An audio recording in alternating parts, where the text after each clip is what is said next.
అంటూ కూడా హామీ ఇస్తారు. కలర్ఫుల్ యాడ్స్ తో మనల్ని కట్టిపడేస్తారు. ఒకవేళ ఆ ప్రకటన నమ్మి వెళ్తే గనక కొత్త జుట్టు రావడం సంగతి పక్కన పెడితే ఉన్న వెంట్రుకలు కూడా ఊడిపోవడం ఖాయం. ఎందుకంటే అక్కడ డెర్మటాలజిస్టులు ఉండరు, సర్టిఫైడ్ డాక్టర్లు అస్సలు ఆ క్లినిక్స్ లో కనిపించరు. అక్కడ ఉండేదల్లా కేవలం ఇంటర్ పాస్ అయిన అమ్మాయిలు. అక్కడ మొత్తం కూడా హైఫై సొసైటీ లాగా కళ్ళు మిరిమిట్లు గొలిపే లైటింగ్లు, కలర్ఫుల్ ఫర్నిచర్స్. ఇదంతా కూడా హైదరాబాద్ లో వెలుగు చూస్తున్న నయా మోసాలు. ఇటున్న యువత వీక్నెస్ ని బిజినెస్ గా మార్చుకుంటున్న ఇదొక గలీజ్ దందా అని చెప్పొచ్చు. ముఖ్యంగా ఇది త్రాయా, neo skin, Vora hair and skin clinic ఇవన్నీ కూడా వినటానికి హైఫైగా ఉంటే చూడటానికి హైఫైగా కనిపిస్తాయి. కానీ అందులో మాత్రం మినిమం రూల్స్ అనేవి ఎవరూ పాటించరు. హెయిర్ అండ్ స్కిన్ ట్రీట్మెంట్ ను ఇంటర్ అమ్మాయిలతో చేయిస్తున్నారు. ఒక్క డెర్మటాలజిస్ట్ కూడా లేకుండానే అక్కడ చికిత్సని కంటిన్యూ చేస్తున్నారు.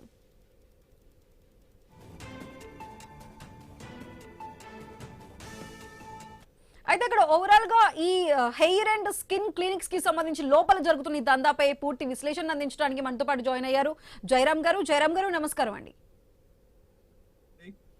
సో జయరామ్ గారు, ఇక్కడ కేవలం ఇంటర్ చదివిన అమ్మాయిలు అంటే సర్టిఫైడ్ డాక్టర్స్ ఉండట్లేదు, డెర్మటాలజిస్టులు ఉండట్లేదు, అసలు కాస్మెటాలజీ అంటూ అసలు లేని కోర్సుతో ఒక పేరు పెట్టుకొని ఉన్న డాక్టర్లు, అసలు దేనికి సంబంధం లేని డాక్టర్లు ట్రీట్మెంట్ చేస్తున్నారు. డాక్టర్ల విషయం పక్కన పెడితే ఇంటర్ చదివిన అమ్మాయిల చేత ట్రైనింగ్ ఇప్పించేసి ట్రీట్మెంట్ ఇప్పించేస్తున్నారు. అసలు ఇది ట్రైనింగ్ తీసుకున్న అమ్మాయి ట్రీట్మెంట్ చేయగలుగుతుందా? మీకు ప్యానెల్లో ఉన్న మిత్రులకు, ఐ న్యూస్ ప్రేక్షకులకు నమస్కారం. సుధా, ఒకటి మనం అబ్జర్వ్ చేయాల్సింది ఏంటి అంటే ఒక మనిషి వీక్నెస్, అంటే ఒక మనిషికి రకరకాల వీక్నెస్లు ఉంటాయి. అందులో ప్రధానమైనది జుట్టు రాలిపోవడం, బట్టతల. ఇది ఇది ఉన్నప్పుడు ఒక ఇన్ఫీరియారిటీ కాంప్లెక్స్ లోకి గురవటం, దాంతో పాటు వచ్చేసి ఇతర ఫ్రెండ్స్ మధ్యలో ఉండలేకపోవటం, తనకు గర్ల్ ఫ్రెండ్ ఉండాలి, అదర్వైజ్ వైఫ్ కానీ, కుటుంబంలో కానీ, లేకపోతే ఇంకదర్ మ్యారేజ్ అలయన్స్ వెళ్ళినప్పుడు కానీ ఈ బట్టతల అనేది చాలా ఇబ్బంది పెడుతుంటది. ఆ ఇబ్బంది నుంచి బయటపడడం కోసము రెమెడీలు, రకరకాల అంశాలు వాడి, రకరకాల హెయిర్ ఆయిల్, ఈ మధ్యలో ఏదో ఆదివాసీ హెయిర్ ఆయిల్ అని, ఆదివాసీ హెయిర్ ఆయిల్ ఏది ఒరిజినల్ ఏదో డూప్లికేటో తెలియకుండా విపరీతమైన సేల్స్ ఆన్లైన్లో మాది ఒరిజినల్ అంటే మాది ఒరిజినల్ అని రకరకాల వ్యక్తులు వాటిపైన వీడియోస్ చేయటం, ఇలా జనాన్ని ఒక కన్ఫ్యూజన్ లోకి తీసుకెళ్లడం ఒక ఎత్తు అయితే, ఇక్కడ కలర్ఫుల్ క్లినిక్స్ అంటే ఐఫైగా కలర్ఫుల్ క్లినిక్స్ పెట్టేసి దాంట్లోపల పిక్చర్స్ పెట్టేసి వీళ్ళు ఎయిర్ ట్రాన్స్ప్లాంటేషన్ చేస్తున్నట్టు, సో హైలీ ఒక రకంగా చెప్పాలంటే సూపర్ స్పెషాలిటీ డాక్టర్స్ లాగా బిల్డప్ ఇచ్చుకుంటూ ఇక్కడ రకరకాల విధంగా దోపిడీ చేయటం. మీకు ఒక ఛానల్ పేరు చెప్పను కానీ, ఒక ప్రముఖ ఛానల్ మీ బట్టతల మీద హెయిర్ మొలిపిస్తామని చెప్పేసి హెయిర్ ఆయిల్ పబ్లిసిటీ చేసేసి 100 కోట్లు కొట్టేసి విపరీతమైన కేసులు కూడా దానిపైన అయినాయి. సో ఆ పేరు అనవసరం కానీ, అంటే ఇక్కడ వాళ్ళ అవసరాల కోసము ఇక్కడ ఎన్ని దారులుంటే షార్ట్ కట్ దారులను సో వెతుకుతున్నారు. దాని కారణాలు ఏంటి అంటే అది పక్కన పెట్టేసి ఇక్కడ ఎక్కడికో పోతే జుట్టు మొలుస్తుంది, ఇంకేదో చేస్తే జుట్టు మొలుస్తుంది అనడం అనేది ఒక భ్రమ. బేసిక్ గా మనం తినే తిండి, బేసిక్ విటమిన్స్ ఉన్నాయా లేవా, దాంట్లో మల్టీ విటమిన్స్ ఉన్నాయా లేవా, మనకు కావాల్సిన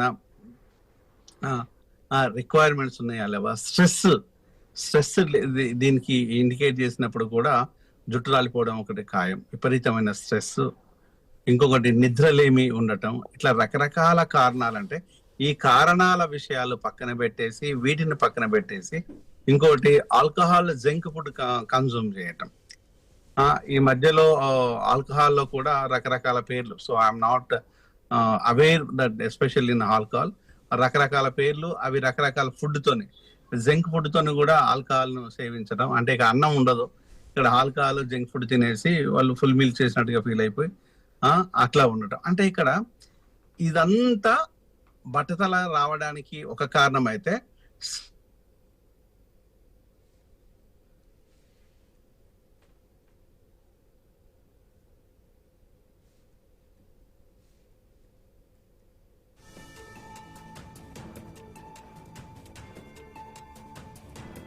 సో మనం ఇప్పటి వరకు చూసుకుంటే నిజంగానే హెయిర్ లాస్ అవ్వటానికి చాలా కారణాలు ఉంటాయి. అదేవిధంగా జీన్స్ కావచ్చు, లేదంటే మనలో ఉన్నటువంటి హార్మోన్స్ కావచ్చు, లేదంటే షుగర్ పేషెంట్స్ కావచ్చు, లేదంటే ఆరోగ్య సమస్యలకి సంబంధించి కూడా హెయిర్ లాస్ అనేది అవుతూ ఉంటుంది.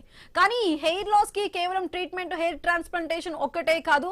ఇప్పటి వరకు మనకి ఇటు జయరామ్ గారు చెప్పినట్లు కూడా ఒక హెల్దీ ఫుడ్ తీసుకోవాలి, మన బాడీకి ఏ విటమిన్స్ డెఫిషియన్సీ కావాలో అటువంటి డెఫిషియన్సీని మనం మన బాడీకి అందించాలి. అదేవిధంగా స్ట్రెస్ లేకుండా జీవన శైలి అనేది కంటిన్యూ కావాలి. సో ఇటువంటి అంశాలన్నీ కూడా ఒక హెయిర్ లాస్ అంటే అది కేవలం వెంట్రుకలు ఊడిపోవడం మాత్రమే కాదు, మన బాడీలో జరిగేటటువంటి చాలా చేంజెస్ కూడా ఆ హెయిర్ లాస్ అనే దానికి ముడిపడి ఉంటుంది. కాబట్టి ఇదంతా కూడా తెలుసుకోకుండా, ఇదంతా మెయింటైన్ చేయకుండా, హెల్దీ ఫుడ్ తినకుండా, అదేవిధంగా డైట్ మెయింటైన్ చేయకుండా, స్ట్రెస్ లేకుండా జీవనాన్ని గడపడం, ఇవన్నీ కూడా ముఖ్యంగా కంట్రోల్ చేస్తాయి హెయిర్ ఫాల్ ని. మరి దానికి సంబంధించి ఎవరు కూడా యువత ఇటువంటి కఠినమైనటువంటి జీవన శైలిలో ఉండడానికి ఇష్టపడట్లేదు. సో వాళ్ళకి నచ్చిన ఫుడ్ తినాలి, లేదంటే విటమిన్స్ విషయం, బాడీకి కావాల్సినటువంటి అందించాల్సినటువంటి విటమిన్స్ అవన్నీ పక్కన పెడుతున్నారు, జంక్ ఫుడ్ ని ఎక్కువ తీసుకుంటున్నారు. కేవలం ట్రాన్స్ప్లాంటేషన్ తో మాకు హెయిర్ వచ్చేస్తుంది, మళ్ళీ మేము తిరిగి అందంగా మారిపోతాం అనే ఒక అపోహం మాత్రమే మిగులుతుంది. కానీ దాని వల్ల అంటే ఇటువంటి సర్టిఫికేషన్ లేని, సర్టిఫైడ్ కానీ డాక్టర్స్ చేత ట్రీట్మెంట్ తీసుకుంటే అది ఎంత అనర్థాలకి దారి తీస్తుంది అనేది యువతకి అర్థం కావాలి. ఎందుకంటే ముఖ్యంగా యువతే టార్గెట్ అవుతారు. ఎందుకంటే మధ్య తరగతి వాళ్ళలో అయినా సరే యువత అందంగా కనిపించాలి, లేదు మేము అందరిలో ఉండడానికి మాకు ఇబ్బందిగా అనిపిస్తుంది, అప్పుడే నీకు బట్టతల వచ్చేసిందా, అప్పుడే నీకు హెయిర్ ఫాల్ అయిపోతుందా అనే మాటల్ని వినడానికి ఇష్టపడక, సో ఇటువంటి ట్రీట్మెంట్స్ తీసుకుంటే మళ్ళీ మేము తిరిగి మంచిగా కనిపిస్తాం, అందంగా ఉంటాం, అందరితో కలిసి ఉండడానికి అవుతుంది అనే భ్రమలో ఇటువంటి క్లినిక్స్ కి వస్తున్నారు. అందులో ఇటువంటి హైఫై క్లినిక్స్ మంచిగా యాడ్స్ వస్తున్నాయంటే చూస్తూ కూడా సరే ఏముంది మంచిగా అంటే ఈ యాడ్స్ ఇస్తున్నారు, సెలబ్రిటీలు కూడా వస్తున్నారు అంటే ఎంతో కొంత నమ్మకం ఉంటుందంటూ వీళ్ళు విశ్వసించి ఆ క్లినిక్స్ కి వెళ్తే లోపల చూస్తే మాత్రం మొత్తం డొల్లగానే కనిపిస్తుంది. ఒక్క సర్టిఫైడ్ డాక్టర్స్ ఉండట్లేదు. అట్లీస్ట్ ఇంటర్ చదివిన అమ్మాయిలకి జస్ట్ మిషన్స్ తో ట్రైనింగ్ ఇచ్చేసి వాళ్ళే ట్రీట్మెంట్ చేస్తారు అంటే అది ఎంత వరకు కరెక్ట్ ట్రీట్మెంట్ అవుతుంది? ఎందుకంటే ఇది చదవడానికి డాక్టర్స్ అయినా సరే ఎంబీబీఎస్ చేసిన తర్వాత మళ్ళీ ఎంఎస్ చేయాలి, మళ్ళీ దానికి సంబంధించి డెర్మటాలజిస్ట్ గా ఒక సర్టిఫికేషన్ కోర్స్ కూడా చేయాల్సి ఉంటుంది. సో ఇటువంటి కోర్స్ మొత్తం వదిలేసి జస్ట్ ఇంటర్ నుంచి ఒక 12th పాస్ అయిన ఒక అమ్మాయి ట్రీట్మెంట్ నేర్చేసుకుంది, ట్రీట్మెంట్ చేస్తుంది అంటే అది ఎంతవరకు కరెక్ట్ గా ఉంటుంది? ఒకవేళ దీనివల్ల సైడ్ ఎఫెక్ట్స్ కూడా చాలా ఉంటాయి. ఎందుకంటే ఒక హెయిర్ ఫాలికల్ అనేది మన బ్రెయిన్ కి అది అటాచ్ చేస్తున్నప్పుడు సో మన తల అనేది కూడా స్వెల్లింగ్ అవుతుంది, చాలా కాంప్లికేషన్స్ ఉంటాయి, హెడేక్ ఉంటుంది. సో ట్రాన్స్ప్లాంటేషన్ తర్వాత కూడా కొన్ని కాంప్లికేషన్స్ ఉంటాయి. సో వెంటనే నేరుగా బయటికి వెళ్ళకూడదు, దానికి డస్ట్ ఉండకూడదు, లోపల స్వెట్ పట్టకూడదు, ఒక సర్టెన్ క్లైమేట్ లో మనం ఉండాలి. సో చాలా కేర్ తీసుకోవాల్సి ఉంటుంది. కానీ తిరిగి ఇంత కష్టపడి ఇంత లక్షలు కూడా ఫీజులు పే చేసి ఇంత హెయిర్ ట్రాన్స్ప్లాంటేషన్ చేసుకున్నా సరే ఆ హెయిర్ మీకు శాశ్వతంగా అలాగే ఉండిపోతుందా అంటే అది కూడా కాదు. సో దానికి కూడా కన్ఫర్మేషన్ లేదు.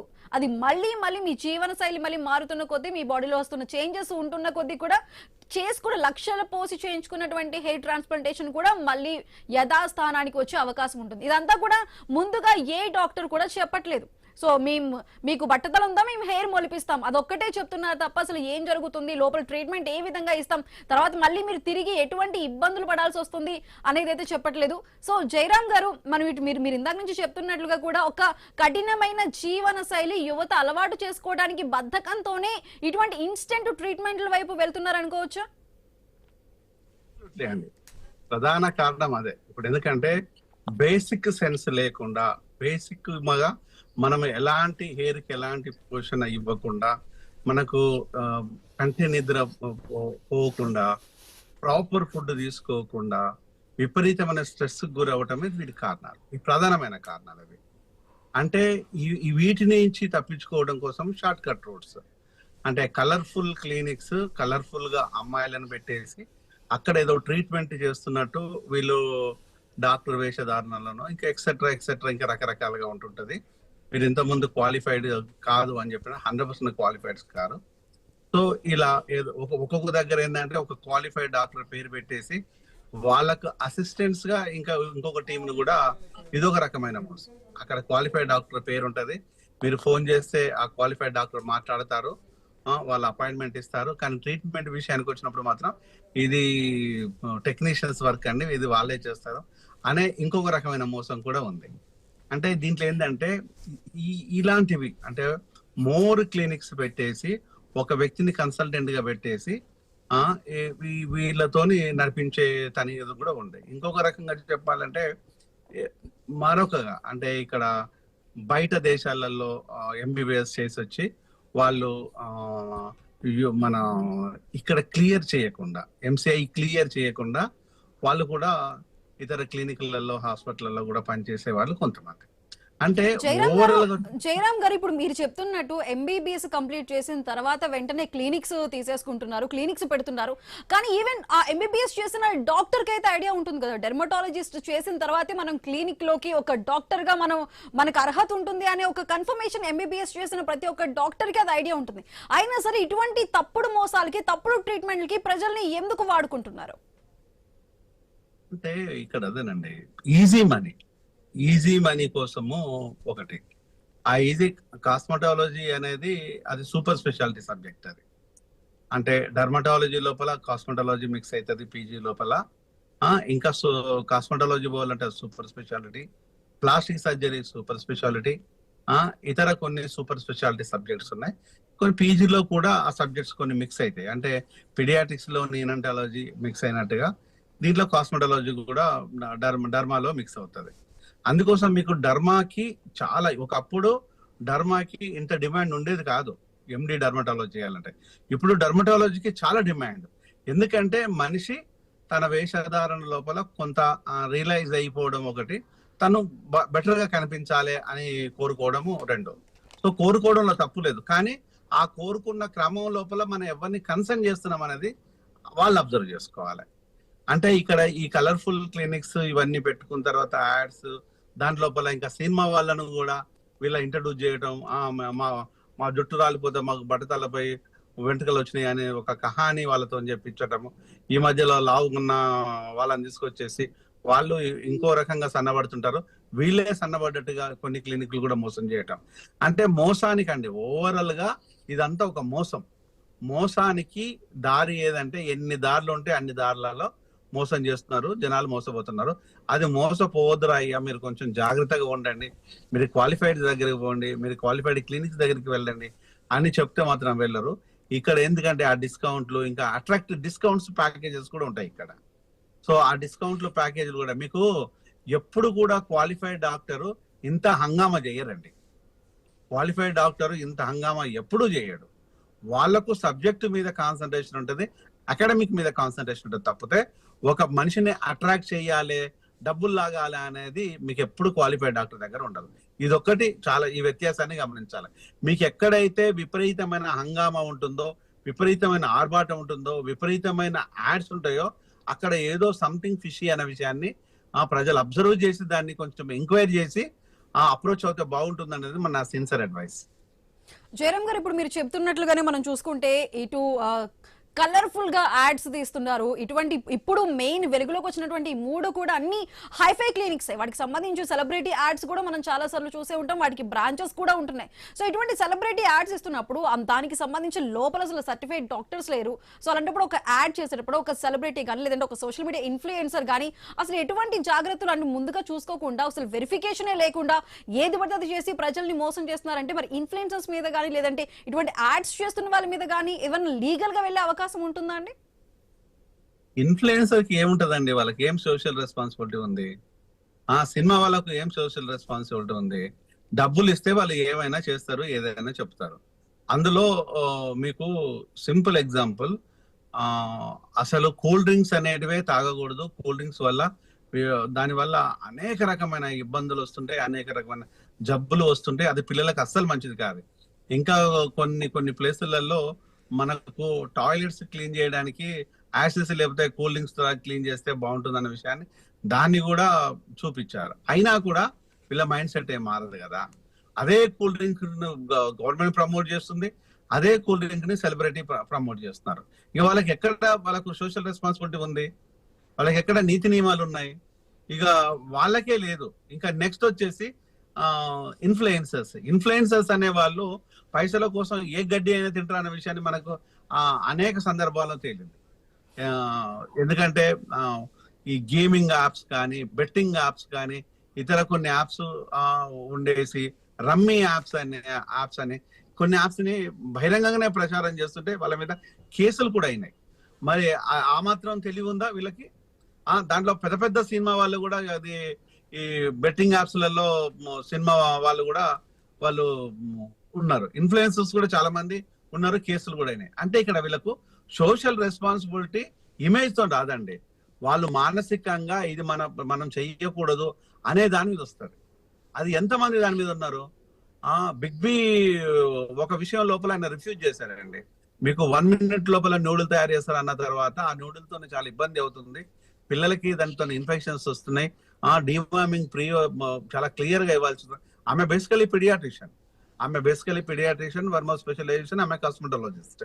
సో దీన్ని అవి వేయాలన్నప్పుడు ఆయన వెంటనే దాన్ని రియాక్ట్ అయ్యి no I'm not doing such ads అని.